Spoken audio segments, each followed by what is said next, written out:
कहाँ है? पार्वती माता अंदर स्नान गृह में है। मैं भीतर जा रहा हूँ पार्वती से आप मिलने। नहीं जा सकते। तुम जानते हो मैं कौन हूँ?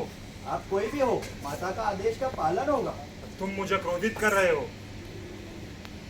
मुझे कोई नहीं रोक सकता पार्वती से मिलने से, और यदि तुमने मुझे रोकने का प्रयास किया तो मैं तुम्हें इसका दंड दूंगा और तुम्हें मुझे इसका मंजूर परिणाम है। भुगतना होगा। मुझे मंजूर है।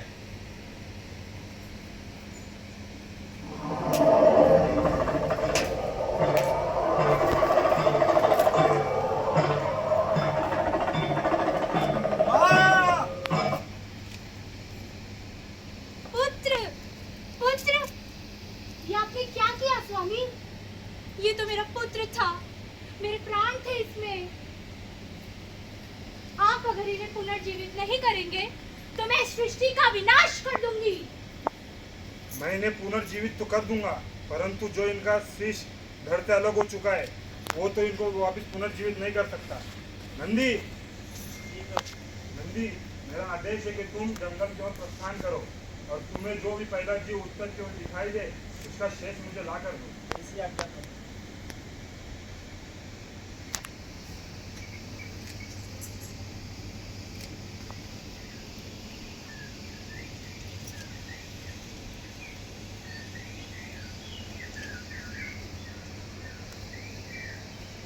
ये लीजिए प्रभु, आपके आदेश अनुसार मैंने पहले प्राणी का शीश ले आया।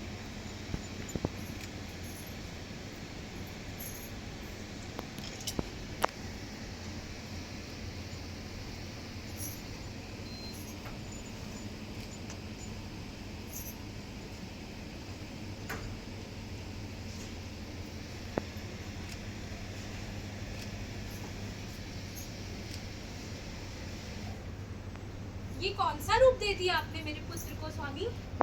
इस रूप में कौन मेरे पुत्र को पूजेगा या कौन उन्हें देखेगा?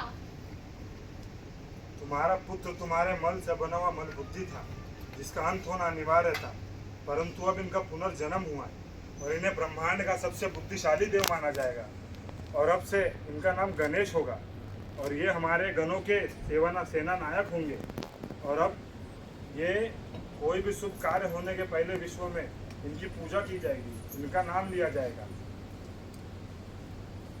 नारायण नारायण नारायण नारायण।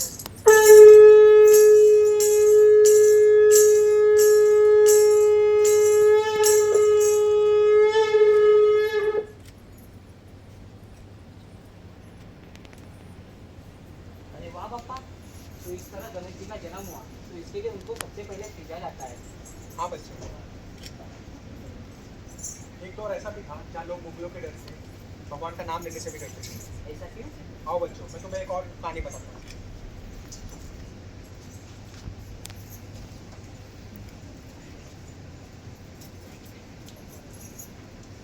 साल 1668 था। छत्रपति शिवाजी महाराज मुगलों के खिलाफ छिड़ी जंग में अपनी यात्रा पर थे। रास्ते में एक गांव आया, पर माहौल शांत था, मन उदास था। गणेश चतुर्थी आई थी, पर किसी ने कोई उत्सव नहीं मनाया।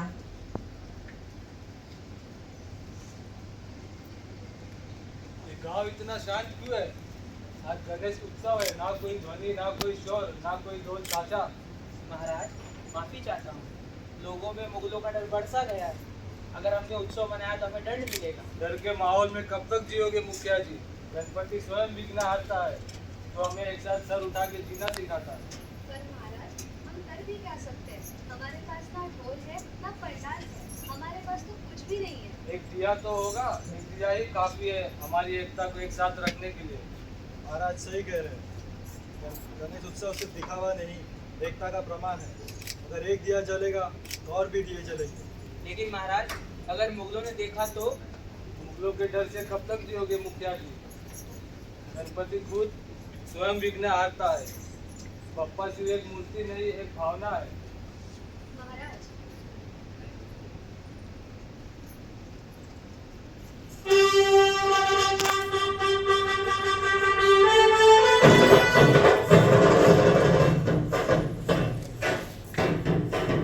गणपति बप्पा!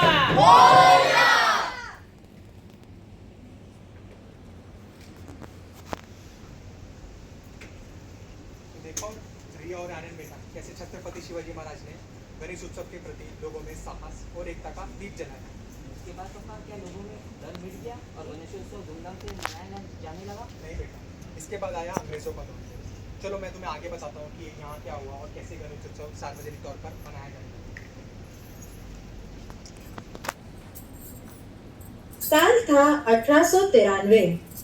भारत अंग्रेजों की गुलामी में था। लोगों में डर था और चुप्पी भी। तब एक आवाज उठी, लोकमान्य बाल गंगाधर तिलक की। उन्होंने गणेश उत्सव को बनाया एक जनांदोलन का माध्यम, जहां भक्ति के साथ साथ आजादी की भी बात होने लगी। मेरे प्यारे भाई और बहनों, गणपति बप्पा सिर्फ एक देवता नहीं, वो एक शक्ति है जो हमें साथ मिलकर ला सकते हैं। अंग्रेजों ने हमें जाति, धर्म और प्रांत के नाम पर एकजुट कर जाति प्रांत पर बांट दिया है, पर हम सब बप्पा के भक्त हैं। क्यों ना मिलकर एक साथ हो जाए। तिलक जी, गणेश उत्सव से लड़ने के लिए गणेश उत्सव से हम अंग्रेजों से लड़ सकते हैं। ये त्योहार हमारी एकता का प्रमाण बनेगा। इसे हम अपने विचार रख सकते हैं, लोगों को एकजुट कर सकते हैं और अंग्रेजों से डर दूर भगा सकते हैं। पर अंग्रेज हमें ये करने नहीं देंगे। ये इसलिए तो गणेश उत्सव एक धार्मिक उत्सव है जो बंद नहीं कर सकते। हम सब मिलकर एकजुट कर और भारत को भी आजाद कर सकते हैं। गणपति के नाम पे हम सब एक है। गणपति बप्पा, भारत माता की जय।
और इसी प्रकार एक त्योहार एक आंदोलन बन गया। गणपति बाप्पा के उत्सव ने लोगों का दिल जोड़ दिया था। लोकमान्य तिलक ने हमें एक रास्ता दिखाया जहां भक्ति और क्रांति एक साथ चले, और हमारे गणपति जी घरों से निकलकर पंडालों में भी पूजे जाने लगे। पापा, मुझे भी लोकमान्य तिलक जैसा लीडर बनना है। क्या इसके बाद भी गणेश उत्सव धूमधाम से मनाया जाने लगा? हाँ, तुम्हारे दादाजी का युग, जहाँ गणेश उत्सव गलियों में धूमधाम से मनाया जाने लगा। आओ देखते हैं। 1985 का मुंबई। चौड़ की गली पतली थी, पर दिलों में जगह बहुत थी। यहाँ पैसे कम थे, लेकिन मोहब्बत और गणपति बाप्पा के लिए जज्बा ज्यादा था। और इस गली का हीरो था बाबा। सुना, इस बार का पंडाल कुछ सॉलिड होगा। वैसे इस बार का गणेश उत्सव का थीम क्या है? टीम है एकता में शक्ति। क्या बात है, एकता में शक्ति, क्या थीम है ये? पंडाल तो सॉलिड होगा, पर डेकोरेशन का खर्चा कहाँ से लाएंगे? ये गणेश चतुर्थी है, ये सबका त्यौहार है, ये सबको मिलजुल करने वाला त्यौहार है। किसी एक से नहीं, हर किसी के घर से लेंगे। वाह बाबा, गली का पिकासो बनाओगे क्या? हल्दी है, मिट्टी है, मोदक कौन बनाएगा? तू सुलू, तेरे हाथ के मोदक तो बप्पा भी मिस करते हैं। सारे काम मैं ही करूँ? मैं क्या गणपति की इवेंट मैनेजर हूँ? तो चलो फिर बप्पा को लेके आते हैं। तो चलो फिर।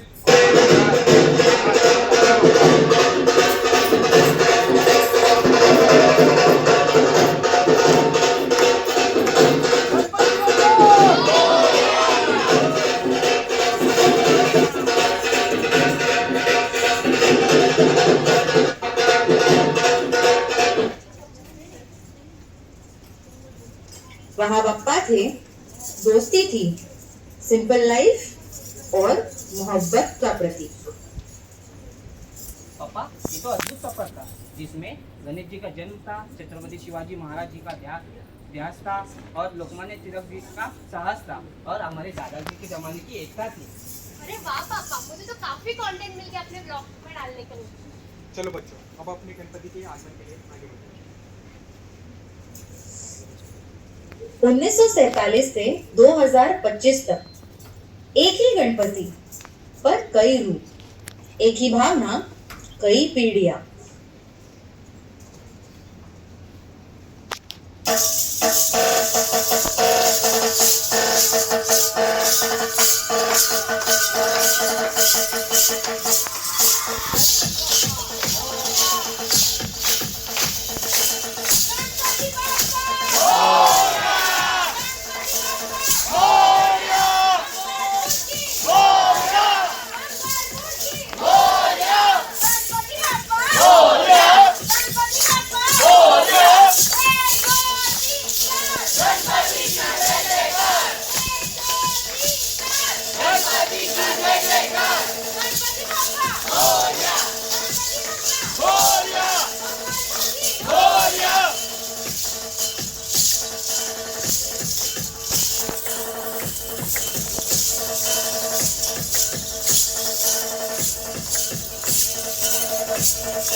लाल चढ़ायो अच्छा गज मुख को, लाल विराजे सुत गौरी हर को, आँख लिए गुड़ लड्डू साई सुरवर को, महिमा कहे न जाए भगत उन खुद को, जय देव जय देव जय जय श्री गणराज विद्या सदाता, मैंने तुम्हारो दर्शन मेरा मन रुता, जय देव जय देव।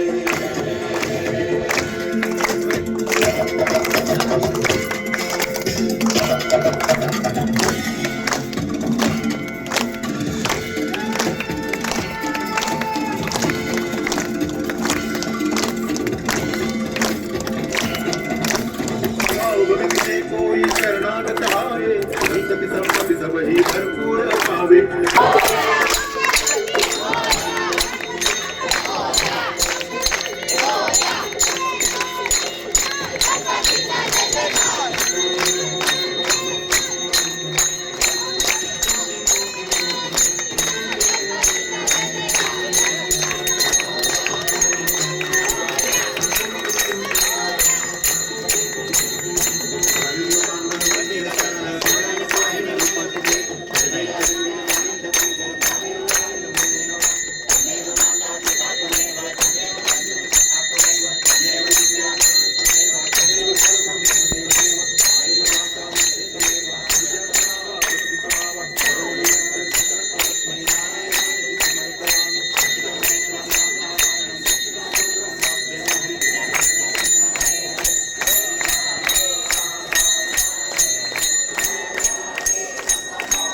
Thank you all. It was really very good. Thank you.